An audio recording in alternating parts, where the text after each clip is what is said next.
Surabaya diguncang ketakutan. 50 preman ditemukan tak bernyawa di berbagai sudut kota, tanpa luka, tanpa suara, seolah ditelan oleh kekuatan yang tak terlihat. Polisi kebingungan, saksi tak ada, dan di setiap lokasi hanya tersisa satu tanda, huruf S besar di dinding tua. Namun kini muncul dugaan yang lebih mengerikan. Kejadian misterius ini diyakini memiliki kaitan dengan masa kelam bertahun-tahun silam, saat sekelompok preman membakar sebuah pondok pesantren dan menewaskan banyak santri tak berdosa. Kini, bayangan hitam berjubah panjang kembali muncul di malam hari, membawa aroma asap dan dendam yang belum padam. Apakah semua ini hanyalah kebetulan? Atau api masa lalu benar-benar telah bangkit untuk menuntut balas? Sebelum mulai ceritanya, coba tuliskan asal daerah kalian dari mana saat menonton video ini. Dan bagi kamu yang sudah like dan subscribe, saya doakan dimudahkan selalu hidupnya, dimudahkan selalu rezekinya, dikabulkan semua hajatnya. Amin. Sekarang kapara, mari kita mulai ceritanya. Malam di Surabaya terasa aneh akhir-akhir ini. Langit berwarna abu gelap, dan udara malam membawa rasa dingin yang tidak biasa. Di sudut-sudut kota, orang-orang mulai takut keluar selepas jam 10. Bukan karena pencuri, tapi karena sesuatu yang jauh lebih menakutkan.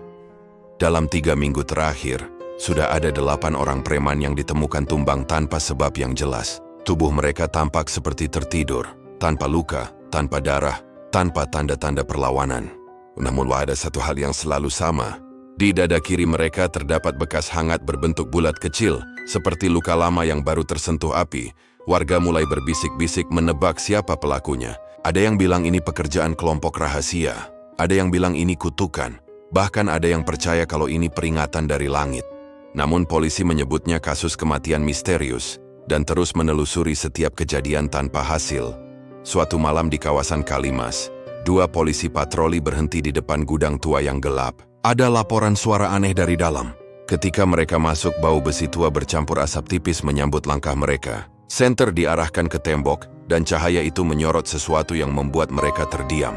Huruf Arab tertulis besar dengan arang hitam di dinding berdebu, tertulis kata sabar, artinya kesabaran. Belum sempat mereka memotret tulisan itu, salah satu polisi menoleh ke belakang dan melihat bayangan hitam melayang perlahan. Sosok itu tinggi, mengenakan jubah panjang yang bergetar lembut, wajahnya tak terlihat. Dari bawah jubah, kabut hitam menetes seperti asap halus. Polisi itu jatuh terduduk, napasnya tertahan, dan ketika ia menoleh lagi, bayangan itu sudah lenyap. Berita itu menyebar cepat.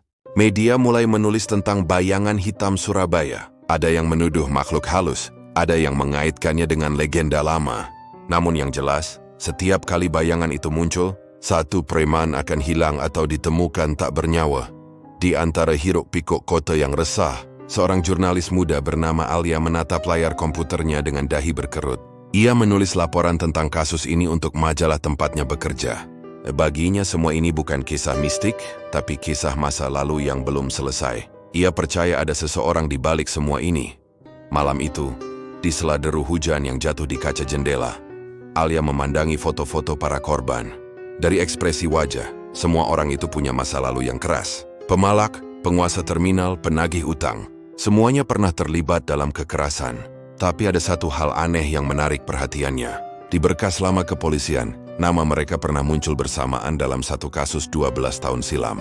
Kasus yang nyaris dilupakan orang. Kasus kebakaran sebuah pondok kecil di pinggiran kota. Alia menutup matanya sejenak.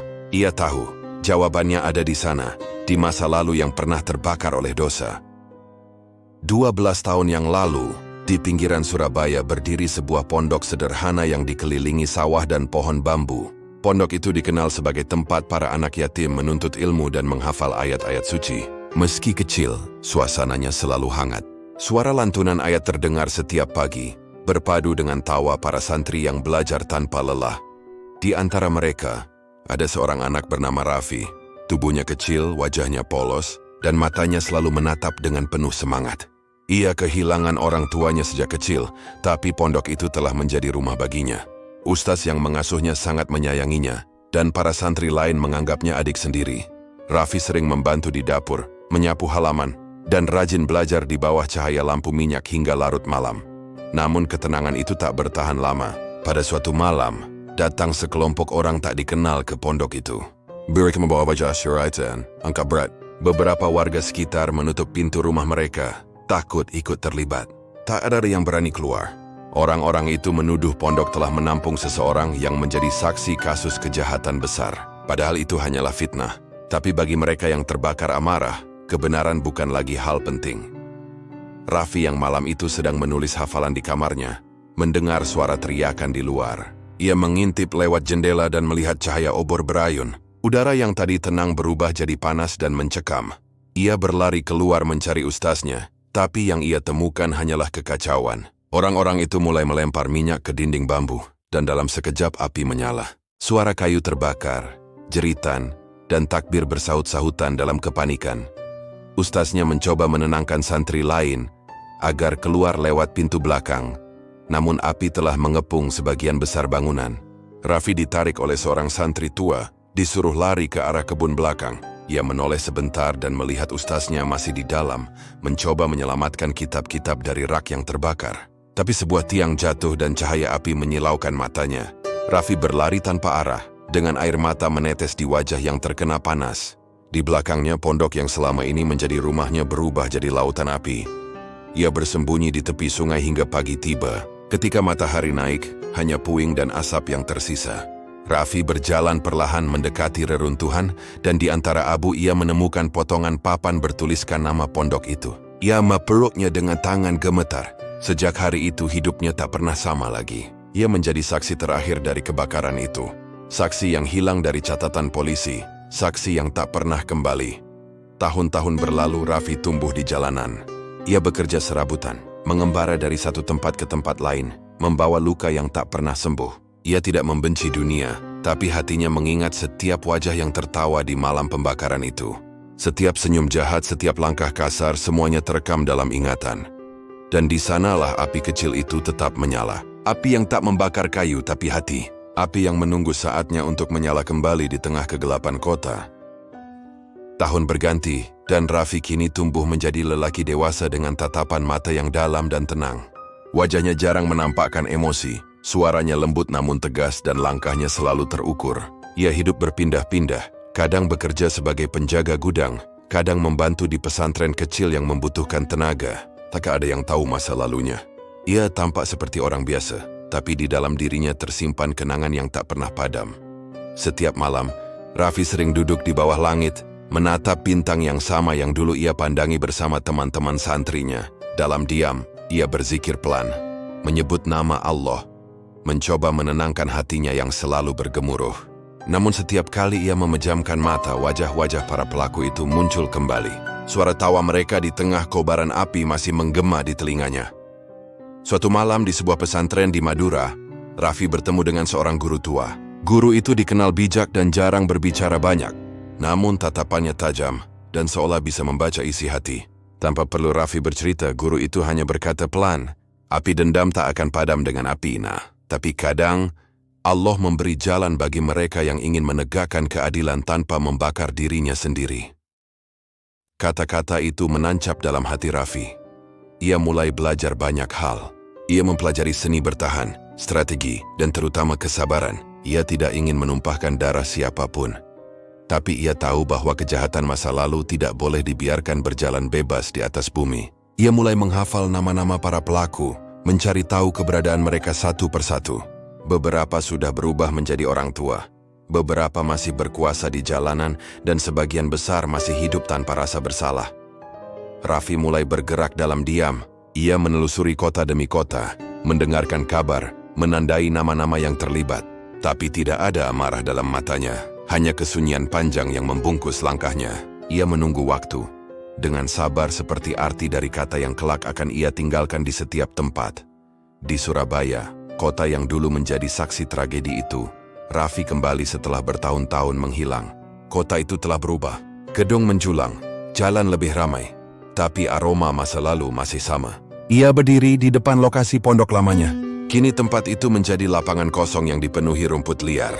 Raffi menunduk, mengambil segenggam tanah, lalu berbisik lirih. Aku kembali, guru. Malam itu hujan turun pelan membasahi jalanan yang sepi. Di antara gemericik air, seseorang melihat sosok berjubah hitam, berjalan perlahan di bawah lampu jalan. Wajahnya tertutup kain, dan dari tubuhnya seolah keluar kabut tipis yang mengikuti langkahnya. Tidak ada yang tahu siapa dia, hanya suara langkah yang perlahan menghilang di tikungan sempit. Sejak malam itu, berita aneh kembali berhembus. Seorang preman lama ditemukan terbaring di dalam mobilnya dengan mata terbuka, tapi tubuhnya tenang seperti tertidur. Di kaca mobil terdapat tulisan dengan abu rokok, "Sabar, bayangan hitam itu telah kembali." Dan kali ini bukan untuk menakut-nakuti. Yes, datang ya pembawa pesan bahwa kejahatan masa lalu tidak bisa lari dari waktu. Kabar tentang bayangan hitam menyebar cepat di jalanan Surabaya. Orang-orang mulai berbisik setiap kali malam tiba. Para preman yang dulu merasa tak tersentuh kini hidup dalam ketakutan. Mereka tak lagi berani berkumpul di warung kopi atau berjudi di terminal seperti dulu. Setiap ada kabar tentang seseorang yang tiba-tiba tumbang tanpa sebab, rasa cemas menjalar ke seluruh kelompok mereka. Polisi bekerja keras, tapi tidak ada jejak. Tidak ada sidik jari, tidak ada rekaman kamera. Bahkan tidak ada saksi yang bisa dipercaya. Semua yang mengaku melihat bayangan itu memberi keterangan berbeda-beda. Ada yang bilang sosoknya tinggi, ada yang bilang ia melayang, ada pula yang bersumpah melihat kabut pekat yang muncul tiba-tiba sebelum seseorang terjatuh. Di kantor berita tempat Alia bekerja, suasana juga berubah. Redaksi memintanya menulis laporan khusus tentang fenomena ini. Namun Alia merasa ini bukan sekadar kasus kriminal. Ada sesuatu yang lebih dalam. Sesuatu yang menyangkut luka lama yang belum sembuh. Ia kembali menelusuri arsip lama dan menemukan satu berkas berdebu. Isinya laporan tentang kebakaran pondok 12 tahun lalu. 5 nama tertulis sebagai tersangka, tapi tidak pernah diproses hukum karena kurang bukti. Alia menatap daftar itu lama. Di antara nama-nama itu, 4 di antaranya sudah menjadi korban bayangan hitam dalam sebulan terakhir. Hanya 1 yang tersisa, seorang pria yang kini membuka usaha bengkel di kawasan Kenjeran. Ia menutup map itu perlahan dan tahu kemana langkah berikutnya harus pergi. Sementara itu, di sudut kota yang berbeda, Raffi duduk di bangku kayu tua di depan bengkel yang sudah tutup. Lampu jalan redup memantulkan bayangan tubuhnya di aspal basah. Di tangannya ada selembar kertas tua dengan 5 nama tertulis rapi. 4 sudah ia coret dengan garis halus. 1 nama tersisa di paling bawah. Ia menatapnya lama, seolah menimbang sesuatu. Lalu kertas itu ia bakar perlahan. Api kecil menyala di ujungnya, memberi cahaya merah di wajahnya yang tenang. Dari kejauhan, suara langkah kaki terdengar mendekat. Seorang pria bertubuh besar keluar dari bengkel sambil menyalakan rokok. Ia menatap ke arah jalan, lalu berhenti sejenak saat melihat sosok berjubah hitam berdiri di bawah lampu. Hujan mulai turun rintik-rintik dan asap rokoknya bercampur dengan kabut yang mulai tebal. Pria itu melangkah mundur, wajahnya berubah tegang. "Apa maumu?" Hanya dengan suara berat. Tidak ada jawaban. Bayangan itu hanya diam, lalu perlahan berjalan maju. Setiap langkahnya terdengar tenang, tapi udara di sekitar seolah menjadi dingin. Pria itu melempar puntung rokok dan berlari masuk ke dalam bengkel. Ia menutup pintu besi, tapi dari sela-sela pintu kabut mulai merembes masuk. Lampu gantung di bengkel bergetar, suara berderak pelan. Ketika polisi tiba keesokan paginya, mereka menemukan pintu bengkel terbuka lebar. Tidak ada tanda perkelahian, tidak ada luka. Hanya sosok pria besar itu terbaring di kursi dengan wajah damai. Di dinding belakangnya, seseorang menulis kata "sabar" menggunakan debu oli.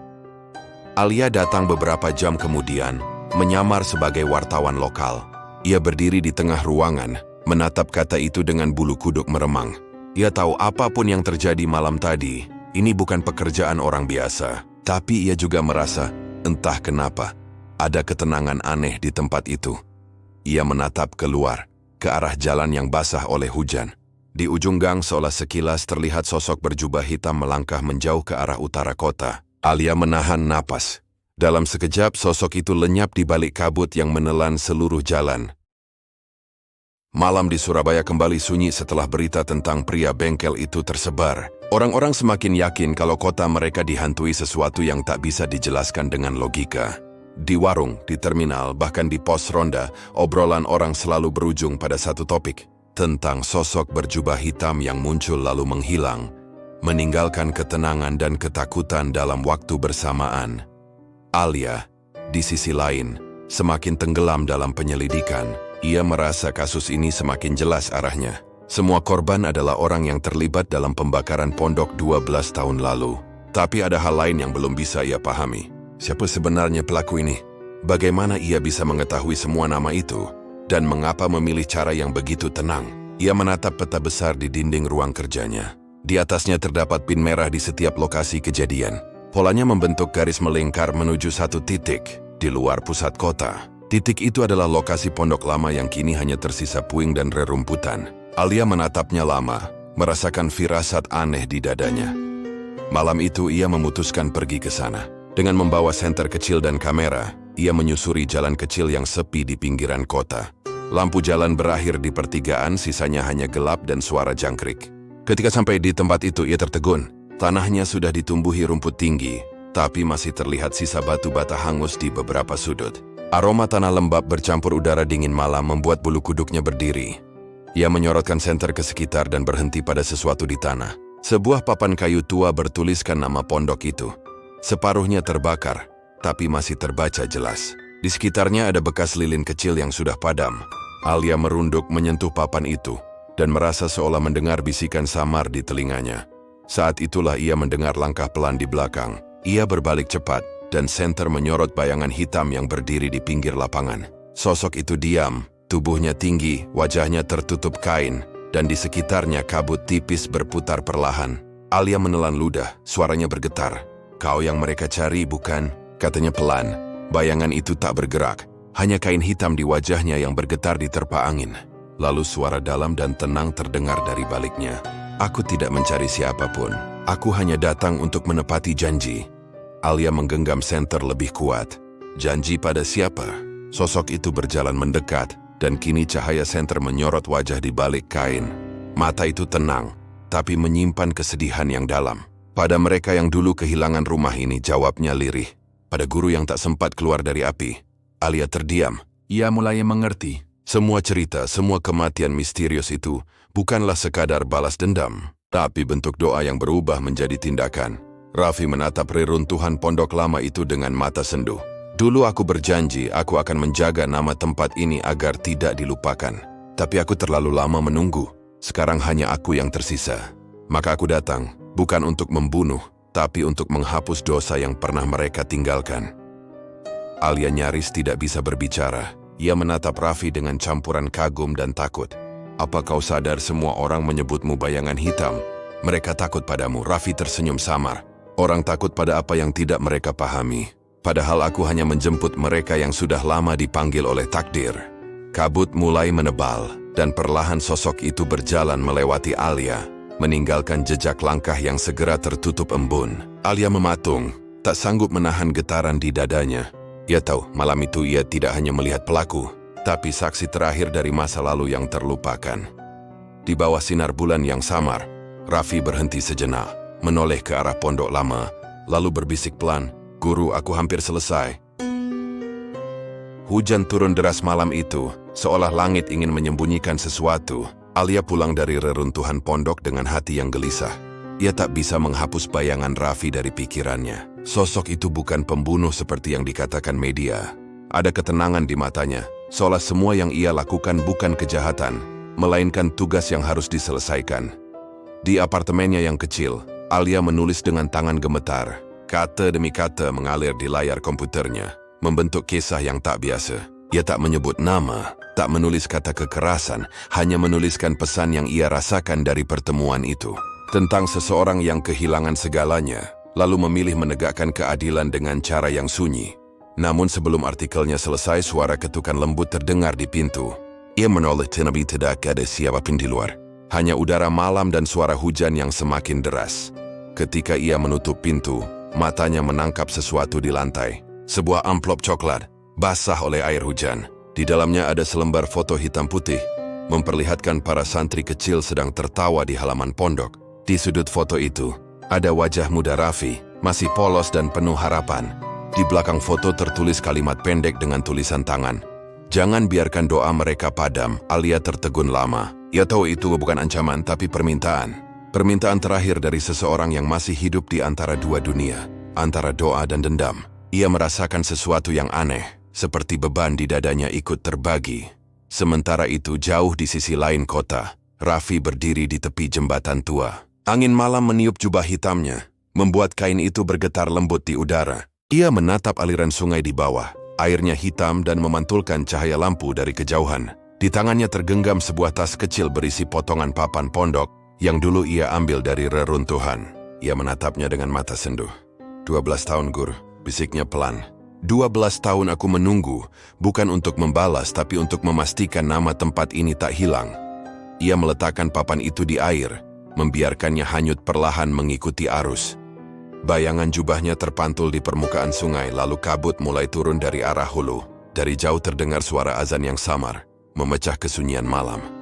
Tiba-tiba langkah kaki terdengar mendekat. Seorang pria paruh baya muncul dari balik gelap, wajahnya pucat, matanya cemas. Ia mengganari Raffi dari bayangannya. Kau dulu di pondok itu, bukan? Suaranya bergetar, Raffi menoleh perlahan. Wajah pria itu tak asing baginya. Salah satu dari mereka, orang yang dulu menyalakan api di malam kelam itu. Tapi kini tubuhnya rapuh, punggungnya membungkuk, dan sorot matanya penuh penyesalan. Aku ingat wajahmu, kata pria itu lirih. Waktu itu, aku salah. Aku hanya ikut. Aku tidak tahu apa yang kulakukan. Raffi mendengarkan tanpa emosi. Ia tidak marah, tapi juga tidak tersenyum. Ayunya dia. Lalu ia berkata pelan, api sudah padam. Yang tersisa hanyalah abu dan doa. Pergilah dan mohon ampunlah pada Allah. Waktu tidak akan menunggu siapapun. Pria itu menunduk, air matanya jatuh bercampur hujan. Ketika ia mendongak lagi, Raffi sudah tidak ada. Hanya kabut yang menari di atas jembatan dan bayangan jubah hitam yang perlahan memudar di kejauhan. Malam itu, satu lagi nama di dalam hati Raffi terhapus. Bukan karena amarah, tapi karena pengampunan. Namun di dalam dirinya, masih tersisa satu nama terakhir. Satu orang yang menjadi sumber dari segalanya. Dan Raffi tahu perjalanannya belum berakhir. Langit Surabaya diselimuti awan kelabu ketika fajar menyingsing. Kota itu tampak tenang, namun ketenangan itu seperti permukaan air yang menutupi pusaran di bawahnya. Di tengah hiruk pikuk lalu lintas, kabar tentang tumbangnya para preman terus menyebar. Polisi bekerja siang dan malam, tapi setiap petunjuk berakhir buntu. Kamera pengawas tak pernah menangkap wajah pelaku. Hanya siluet hitam yang melayang cepat, meninggalkan simbol huruf S di dinding-dinding tua. Di markas kepolisian, Kapten Ardi menatap papan besar penuh foto para korban. Wajah-wajah keras itu terpajang berjejer, sebagian besar dikenal sebagai penguasa jalanan. Tapi anehnya, di setiap lokasi kejadian, tidak ada jejak darah, tidak ada tanda kekerasan yang jelas, seolah mereka terjatuh tanpa perlawanan. Kita berhadapan dengan seseorang yang tahu apa yang dia lakukan, gumam Ardi pelan. Ini bukan pembunuhan acak, ini penebusan yang terencana. Salah satu anggota polisi muda menelan ludah. Tapi, Pak, kenapa simbol S itu selalu muncul di dinding? Ardi menatapnya dengan mata tajam. Itu bukan sekadar tanda, itu pesan. Dan aku rasa huruf itu bukan dari nama pelaku, melainkan dari nama tempat. Ia menatap foto lama pondok yang terbakar 12 tahun lalu, di mana huruf S besar masih terlihat di gerbangnya. Pondok Salsabila. Ardi menutup matanya sejenak. Ya, masih ingat malam tuh. Ia adalah salah satu petugas yang datang terlambat, hanya menemukan abu dan tangisan.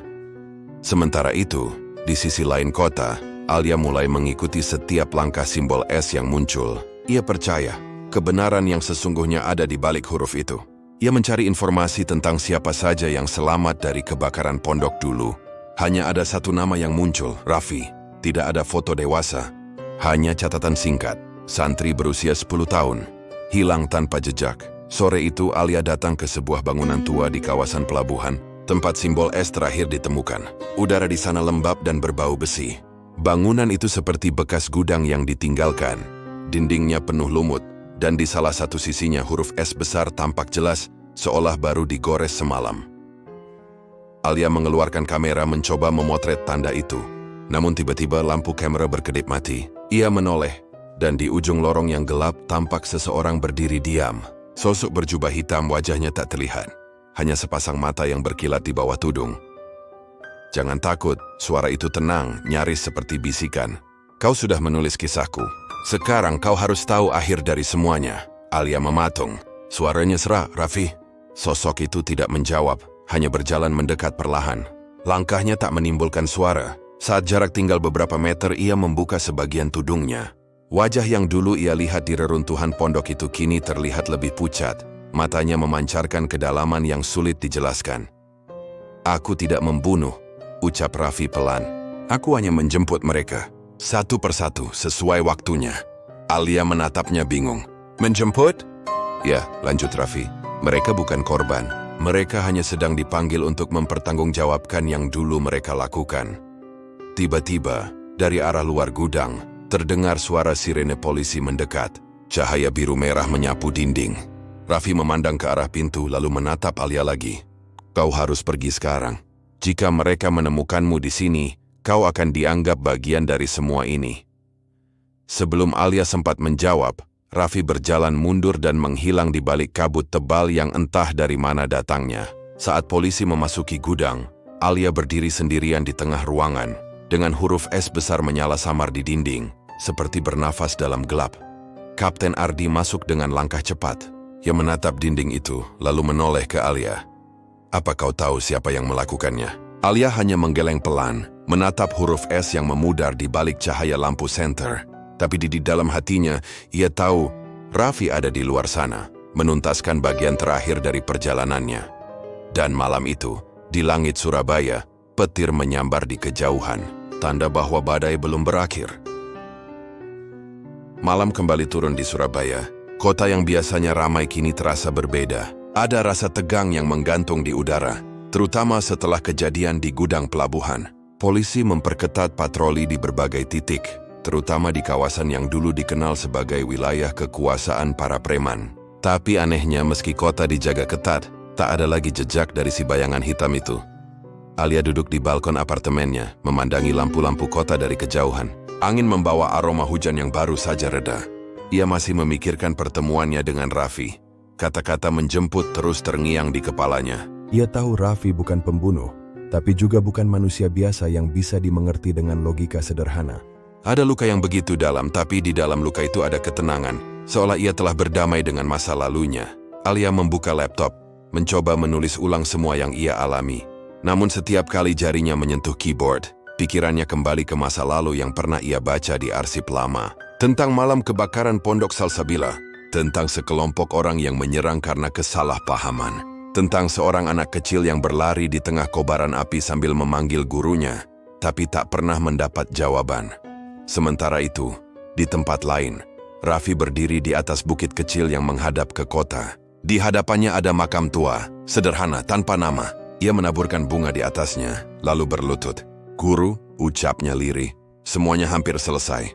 Hanya satu nama yang tersisa. Ia menatap jauh ke arah lampu kota yang berkilau di kejauhan. Matanya tajam, tapi ada air yang menggenang di sudutnya. Satu nama terakhir itu bukan preman biasa.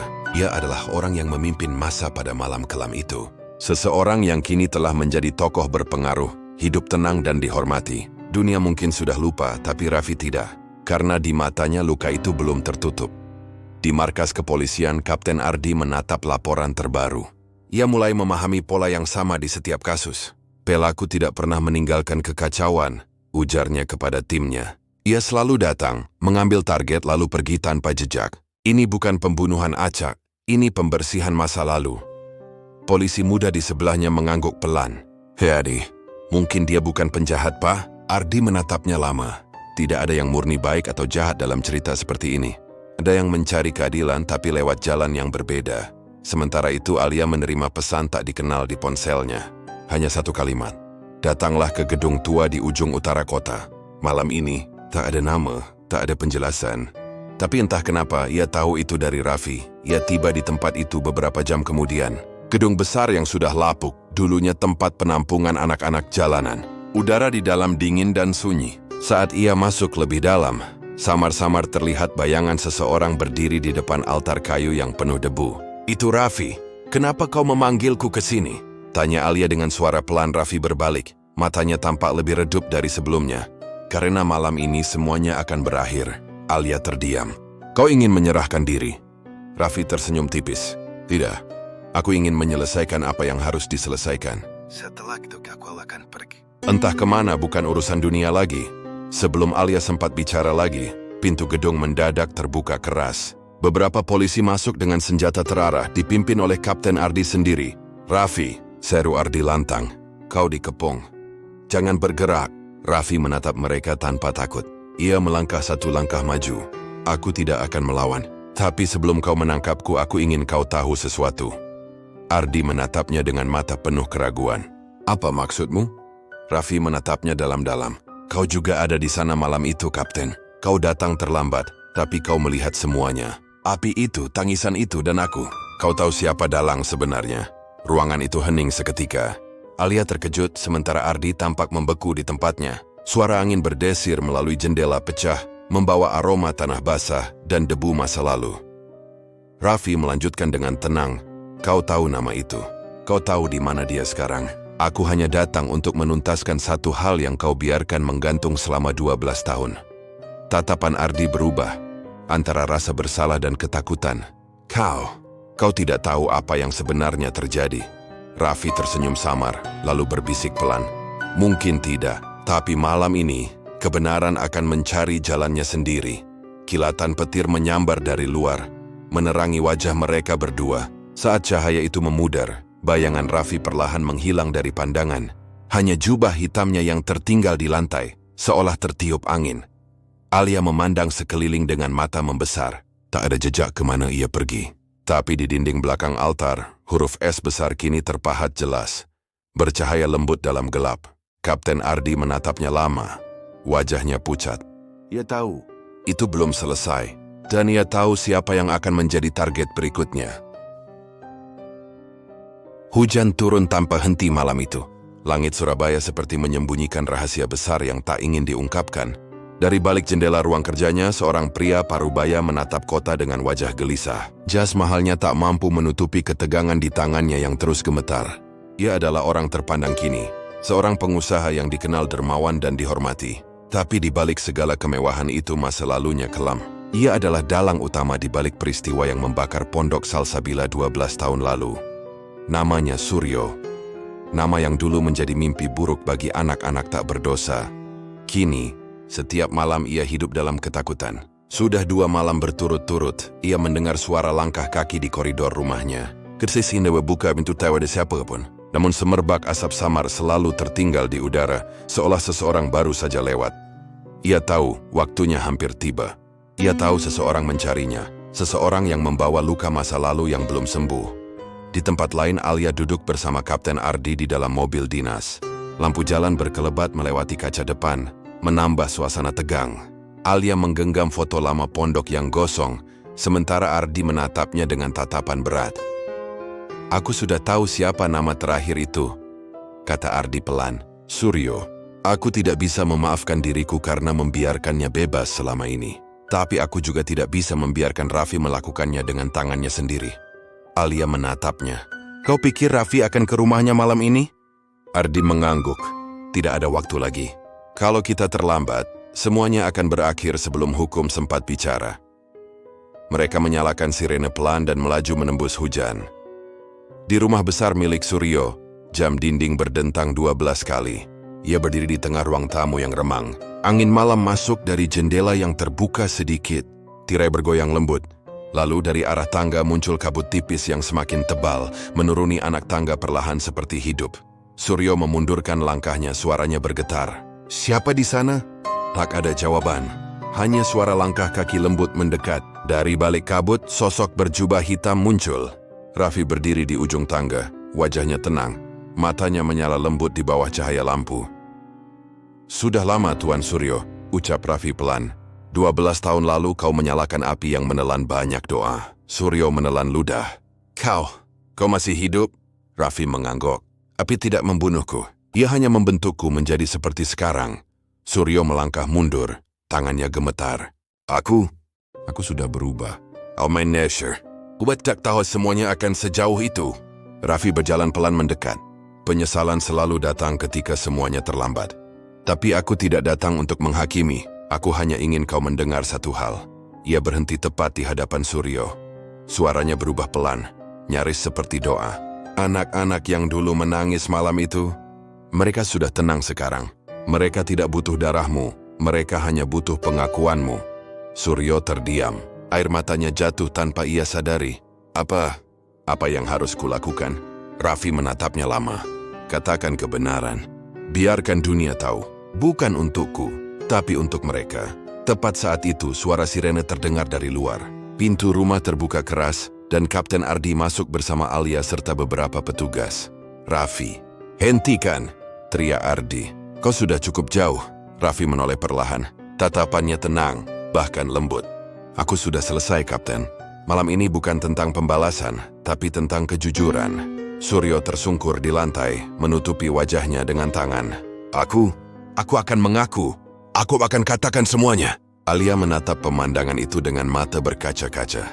Di tengah hujan yang terus turun, Raffi berdiri diam di hadapan Suryo yang menangis, seolah waktu berhenti sejenak. Ardi menurunkan senjatanya. Ia tahu, yang terjadi malam itu bukan kejahatan. Itu adalah akhir dari perjalanan panjang seorang anak yang kehilangan segalanya, lalu menemukan kedamaian lewat pengampunan.